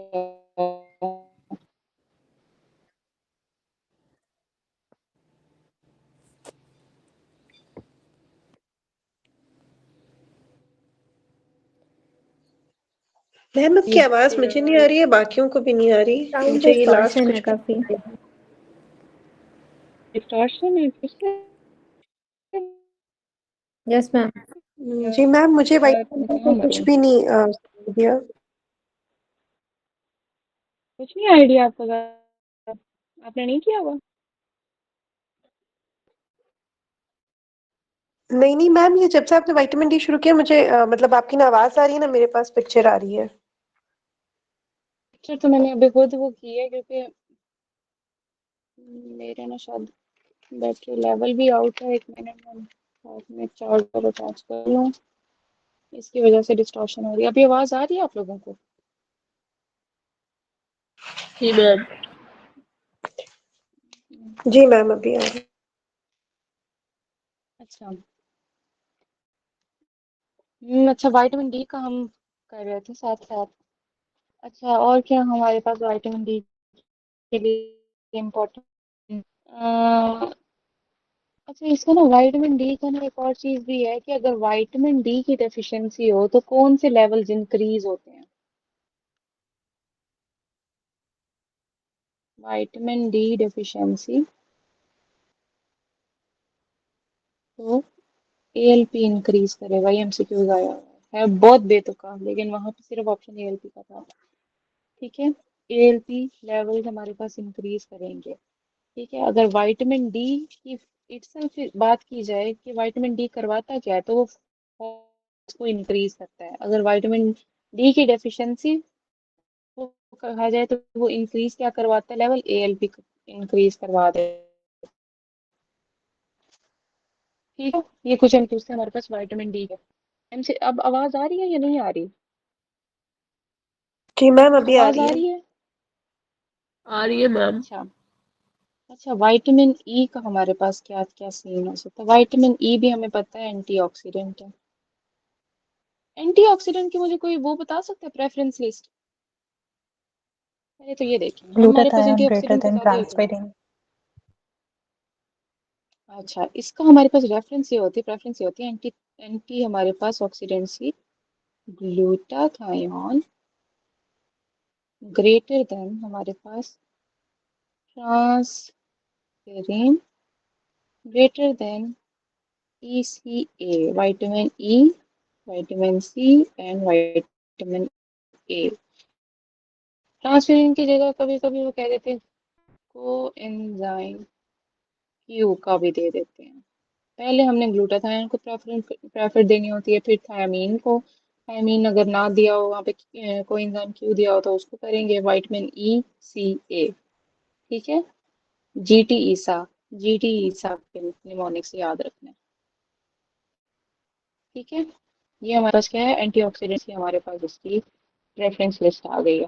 अब यहाँ पे ये भी एंटीऑक्सीडेंट था, इसने इनहेंस क्या किया, एंटी कोगुलेशन इफेक्ट इनहेंस करता है ये, anti coagulation effect of warfarin तो ये इनहेंस करता है। ठीक है, इसकी डेफिशिएंसी से हमें क्या होता है, haemolytic anaemia. Deficiency causes haemolytic anaemia and muscle wasting.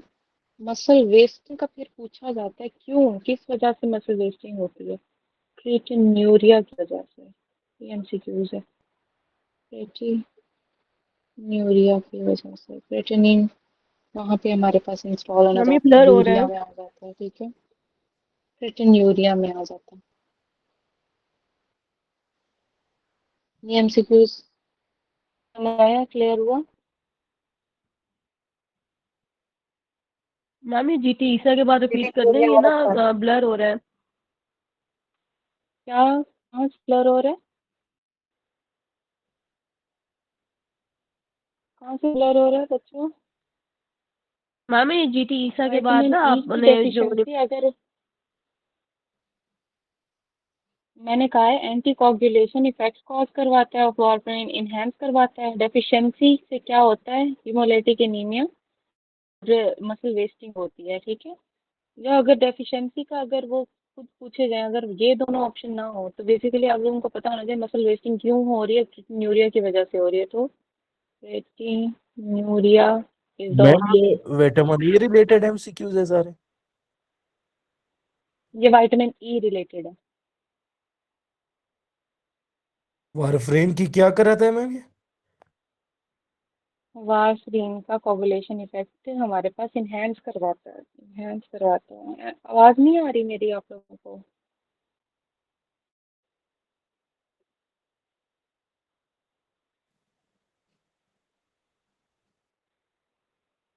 अब आ रही है आवाज गाइस?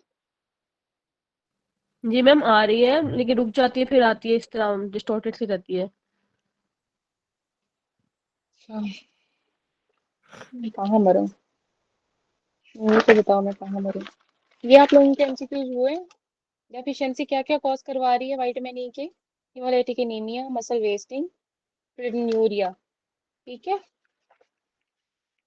प्रोटीनूरिया को वर्ड लाजमी याद रखना है आप लोगों ने, प्रोटीनूरिया। जितनी भी मतलब डेफिशिएंसीज हैं या हाइपर अगर हो रही है ना चीजें, उनकी वजह से कोई प्रॉब्लम आ रही है, वो बेसिकली इंपॉर्टेंट होती है। वो चीजें आप लोगों ने अच्छे से याद रखनी होती हैं। विटामिन के का मुझे कौन बताएगा, ये भी कर चुके हैं हम लोग। कौन कौन से फैक्टर्स की मैच्योरेशन के लिए इम्पोर्टेंट है? 2, 7, 9, 10 और CNS, protein units. Protein. Protein होता है, इंटेस्टाइनल फ्लोरा सिंथेसाइज करवा रहा होता है, क्योंकि ये हमारी बॉडी के अंदर भी पाया जाता है विटामिन के ना। ठीक है, ब्लड क्लॉट में इम्पोर्टेंट है, और नियोनेटल हेमरेज। इसके अलावा और क्या होता है, हेमरेज की वजह से क्या होता है? अगर नियोनेटल हेमरेज है वहाँ पे प्रोलॉन्ग क्या होता है? पीटी एपीटीटी इंक्रीज हो जाता है नियोनेटल नेटल हेमरेज में। क्या होता है? पीटी एपीटीटी हमारे पास क्या हो जाता है? इंक्रीज हो जाता है, लेकिन ब्लीडिंग टाइम क्या होती है? नॉर्मल होती है। ठीक है, और वहां पे ना उस बेबी के अंदर इतनी कैपेसिटी नहीं हो सकती वो नेचुरली विटामिन के को सिंथेसाइज कर सके। ठीक है, सिंथेसाइज नहीं कर सकते, इसलिए वहां पे हमारे पास ये बहुत ज्यादा डेफिशिएंसी की वजह से ये सारी चीजें अकर हो रही होती है, नियोनेटल हेमरेज हो रहा होता है उसके अंदर। ठीक है, और ये भी हमारे पास किसका को फैक्टर है? को फैक्टर और गैमा कार्बोक्सिलेशन। ठीक है, ऑफ ग्लूटामिक एसिड। ठीक है, जिसकी वजह से ये ग्लूटामिक एसिड ये क्लॉटिंग फैक्टर्स के अंदर इन्वॉल्व होता है ना, तो ये हमारे पास को फैक्टर होता है gamma carboxylation of the glutamic acid की। ये क्लियर है? आवाज आ रही है? जी मैम। जी मैम। ठीक हो गया। मुझे एक दफा कोई ना को फैक्टर सारे एक दफा रिवाइज करवा दे, क्योंकि बहुत इंपॉर्टेंट है को फैक्टर। मैम पहला तो था रिडॉक्स रिएक्शन वाला, जो कि राइबोफ्लेविन है, एज अ कोफैक्टर काम कर रहा होता है। फिर उसके बाद है मैम हमारे पास विटामिन B5 पेंटाटोइक एसिड, जो कि कोफैक्टर फॉर सिंथेसिस। फिर है मैम B7 बायोटीन, जो कि कार्बोक्सिलेशन रिएक्शन में कोफैक्टर फॉर कार्बोक्सिलेशन रिएक्शन। फिर विटामिन B6, जो कि है आपके पास यूज्ड इन ट्रांसअमाइनेशन में। और फिर मैम आपने ये पता कराया cofactor for gamma carboxylation of glutamic acid, vitamin E.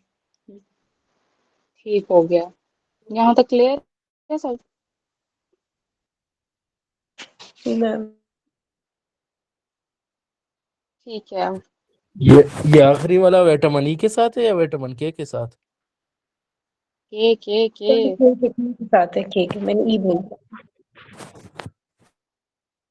ठीक है, ये सारी चीजें ना इम्पोर्टेंट है इसके लिए। फिर एमसीक्यूज आते हैं हमारे पास। अच्छा, मैं आप लोगों को ना स्क्रीन शेयर करती हूँ तो आप लोग 1 मिनट इसके साथ एक दफा देख लें ताकि आपको हो। किसी विटामिन के साथ रिपीट कर दें, वो मेरे से पॉइंट मिस हो गया। क्या हुआ? कौन सा मिस हुआ? नाइट्रस वाला आपने किसी विटामिन के साथ बताया था, वो मुझे याद नहीं आ रहा, तो वो वाला पॉइंट मिस हो गया। B9 के साथ था, नाइट्रो बेस बनाता है ना B9 के साथ DNA और B9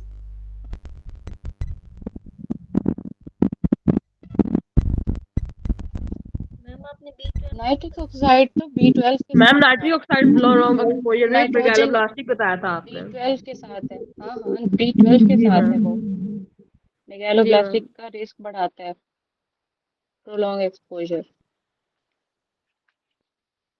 अच्छा, मैं ना कुछ बल्कि आप लोगों को उधर ही भेज देती हूँ एक दफा। ग्रुप कहाँ है हमारा? अच्छा, ये लेटेस्ट उसके साथ एसोसिएटेड है, मैम एक तो और ये MCQ। हमें मैम दो, आरसीओजी की गाइडलाइंस के साथ ही देखना है। मैम विटामिन ए के हम्म साथ 2 MCQs आते हैं कि विटामिन ए डिफिशियंसी में किस चीज़ की डिफिशियंसी होती है। रेटिनॉल की होती है। हम्म और फिर उस डिफिशियंसी में हम क्या देते हैं, रेटिनल डिहाइड देते हैं। रेटिनल रेटिनल देते हैं। Nice, good point. Ma'am retinol बताइए रेटिनॉल हमारे की पास डेफिनेशन होते हैं डेफिशिएंसी और रेटिनल डिहाइड देते हैं। एल्डिहाइड, हाँ वो देते हैं। रेटिनल देते हैं फॉर मेडिकेशन पर्पस, और रेटिनॉल इटसेल्फ क्या होता है की वजह से होती है डेफिशिएंसी मैम की एक वजह आइज से। में भी पूछा कि आई में कौन सी फॉर्म इसकी होती है? आई के अंदर हमारे पास क्या होती है? रेटिनॉल होती है। रेटिनल हम देते हैं।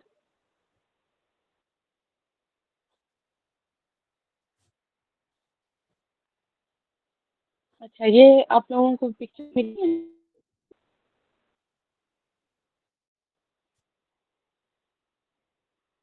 ग्रुप के अंदर खोली है सबने?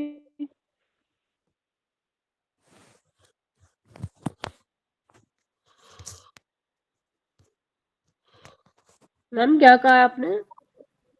ग्रुप के अंदर मैंने पिक्चर सेंड की हैं, वो एक दफा खोल के देखें सब। Okay ma'am.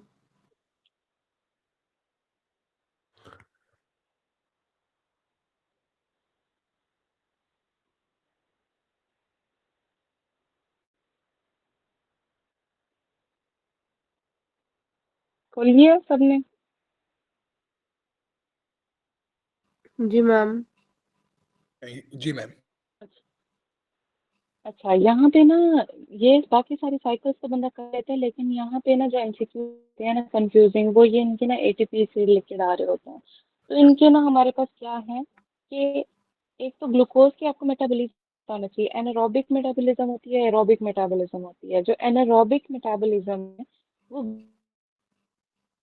करता है, लेकिन उसका एंड प्रोडक्ट क्या होता है? लैक्टेट होता है। ठीक, लैक्टेट होता है। वो कहाँ पे हो रही होती है? साइटोसोल में हो रही होती है। ठीक है, साइटोसोल के अंदर ये एनारोबिक मेटाबॉलिज्म हो रही होती है, जिसकी वजह से हमें दो एक मॉलिक्यूल्स पर ग्लूकोज मिलते हैं। ठीक है, फिर जो एरोबिक मेटाबॉलिज्म होती है ग्लाइकोलाइसिस के प्रोसेस के अंदर साइटोसोल में ही हो रही होती है, लेकिन वहाँ हमारे पास क्या है? ग्लाइकोलाइसिस के हमारे पास क्या है आगे? पायरुवेट ऑक्सीडेशन होती है। फिर हमारे पास की साइकिल साइक्लिक एसिड सिट्रेट हमारे पास साइकिल होती है, जो कि माइटोकॉन्ड्रिया में, ये इंपॉर्टेंट है कहाँ कहाँ कौन सी साइकिल हो रही है। माइटोकॉन्ड्रिया के अंदर ये वाली साइकिल होती है, ये साइकिल होती है जहाँ पे ऑक्सीडेटिव फॉस्फोराइलेशन हो रही होती है। एरोबिक में हमारे पास मतलब दो चीजें हो रही हैं, ग्लाइकोलाइसिस भी हो रही है, टीसीए भी हो रहा है। ठीक है, और इसके नतीजे में 36 to 38 मोल एटीपी पर ग्लूकोज मिल रहे होते हैं। ठीक है, अब जब हम ग्लूकोज की मेटाबॉलिज्म की बात करते हैं ना, products of glycolysis for each glucose molecule, तो हमारे पास दो पायरुवेट मॉलिक्यूल निकलते हैं, जिसके नतीजे में दो एटीपी होते हैं और दो एनएडीएच होते हैं। ठीक है, दो पायरुवेट मतलब दो साइकिल्स उसकी जनरेट हो रही हैं। ठीक है, और product Krebs cycle for each glucose molecule क्या होता है? क्रेब्स साइकिल के नतीजे में हमारे पास क्या है? 4 carbon dioxide molecule, 6 NADH, 2 FAD और 2 ATP। ATP का अगर जिक्र किया जाए ना, दोनों के केस के अंदर ग्लाइकोलाइसिस में और हमारे पास जो क्रेब साइकिल है, उनके जो मेन एटीपीज बन रहे हैं वो तो दो हैं दोनों के अंदर। लेकिन अगर हम उनको एक्सट्रैक्टेड फॉर्म में देखें, लाइक NADH, एक NADH हमारे पास 3 ATP के बराबर होता है, ठीक है। और जो FADH होता है हमारे पास, वो 2 ATP के बराबर होता है। तो आप लोग मुझे बताएं, क्रेब साइकिल में कितने ATP जनरेट होंगे? 6 इंटू 3 क्या होगा? 18। 18 इंटू 4 प्लस हम करेंगे 4, 2 FADH आ गए, ठीक है। तो वो कितने हुए? 22। फिर 2 ATPs हम एडअप कर देंगे तो हमारे पास 24 ATP जनरेट होते हैं टोटल क्रेब साइकिल के अंदर पर ग्लूकोज मॉलिक्यूल के। ये समझ नहीं आई मैम। ये आप थर्ड पिक्चर देख रहे हैं जो मैंने भेजी है ग्रुप के अंदर? बस वो 6 हो गए, मतलब 8 साथ आ रहे हैं, ठीक है, ग्लाइकोलाइसिस पर ईच ग्लूकोज मॉलिक्यूल। लेकिन अगर क्रेब साइकिल के अंदर हम देखें तो 6 NADH मतलब 3 इंटू कितने? 6 6, ठीक है। तो हमारे पास वो 18 हो गए 18 ATP। हो गया। और FADH के कितने साथ होती है? पर FADH कितना होता है? ATPs होते हैं, 2 ATPs 2 होते हैं, ATP। ठीक है। FADH2 तो मतलब 4 हमारे पास क्या आ जाएंगे? ATPs आ जाएंगे। तो हम 18 के अंदर 4 एडअप करें जो 22 बनते हैं। फिर ऑलरेडी हमारे पास 2 ATPs मौजूद हैं, हो जाएंगे Krebs cycle for each glucose molecule 24। यहाँ पे ये चीज क्लियर हुई है? जी मैम। फिर हम जाते हैं इलेक्ट्रॉन ट्रांसपोर्ट चेन के ऊपर। नीचे देखें, इलेक्ट्रॉन ट्रांसपोर्ट चेन हमारे पास 32 to 34 ATPs जनरेट करता है, ठीक है। अब नीचे एक MCQs आता है कोरी साइकिल का। कोरी साइकिल देखिए, कोरी साइकिल होती क्या है बेसिकली। कोरी साइकिल के अंदर ना, जब ना बॉडी ना सख्त हमारे पास किसी ग्लूकोज की, मतलब उसके अंदर काफी कमी आ रही है, ठीक है। तो यहाँ पे हमारी बॉडी जो होती है ना, वो ना लैक्टेट प्रोड्यूस करना स्टार्ट हो जाती है। ये बात क्लियर है कि लैक्टेट बन रहा है बॉडी के अंदर, मसल्स के अंदर। जी मैम।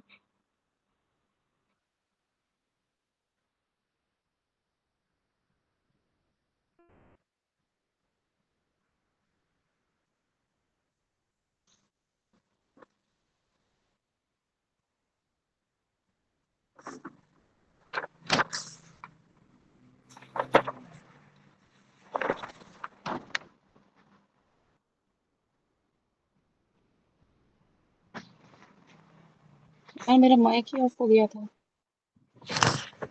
अच्छा, तो हमारे पास क्या है? कहाँ पे पहुंची हूँ मैं? कहाँ पे बंद हुआ था? मैम कोरी साइकिल में मैम। कोरी साइकिल। कोरी साइकिल के अंदर क्या है हमारे पास? बेसिकली होता क्या है कोरी साइकिल ना, पाथवे होता है जहाँ पे लैक्टेट बनता है, ठीक है, by anaerobic glycolysis process in muscles, ठीक है। और ये उस सूरत हाल में होती है जब ना कोई बंदा ड्यूरिंग या प्रोलॉन्ग एक्सरसाइज में हो, या मसल्स की इन्वॉल्वमेंट, या लाइक वो जिम शिम कर रहा हो, ठीक है। उसके अंदर हमारे पास क्या होता है? वो इनसफिशिएंट ग्लूकोज प्रोड्यूस करवा रहा हो, मतलब बॉडी के लिए उतने सफिशिएंट है ही नहीं ग्लूकोज। तो उस सिलसिले में हमारी बॉडी क्या करती है? एनारोबिक ग्लाइकोलाइसिस साइकिल स्टार्ट कर देती है, जो कि क्या होता है? मसल्स के अंदर वो हमारे पास लैक्टेट प्रोड्यूस करना स्टार्ट हो जाती है। यहाँ पे देख रहे हैं ना, लैक्टेट बन रहा है मसल के अंदर, ठीक है। मसल के अंदर लैक्टेट बनना स्टार्ट हो जाता है, वो ट्रांसपोर्ट होके जाता है लिवर के अंदर, जो कि कन्वर्ट होके ग्लूकोज फिर बनाता है, और ये फिर रिटर्न करता है दोबारा मसल को, और ये मेटाबोलाइज बार बार हो रहा होता है, ठीक है। ये कोरी साइकिल हो रही होती है। एनारोबिक याद रखना है आपने, एनारोबिक ग्लाइकोलाइसिस हो रही होती है, और इसने लिवर के अंदर ट्रांसपोर्ट करवाया है जहाँ पे ये मेटाबॉलिज्म करेगा, ठीक है। वहां पे हमारे पास ब्लड स्ट्रीम के अंदर दोबारा जाएगा, और ये ट्रांसपोर्ट बैक होके फिर से मसल्स को एनर्जी प्रोवाइड करता है, और फिर मसल दोबारा से लैक्टेट जनरेट करके बार बार ये साइकिल को रिपीट कर रहे होते हैं, ताकि हमारे मसल्स को और हमारी जो ब्लड ग्लूकोज लेवल है वो मेंटेन हो सके ड्यूरिंग एक्सरसाइज, ठीक है, और वहां पे प्रिवेंट करवा सके लैक्टिक एसिडोसिस, ताकि एक्यूमुलेट ना हो मसल के अंदर लैक्टेट, ठीक है।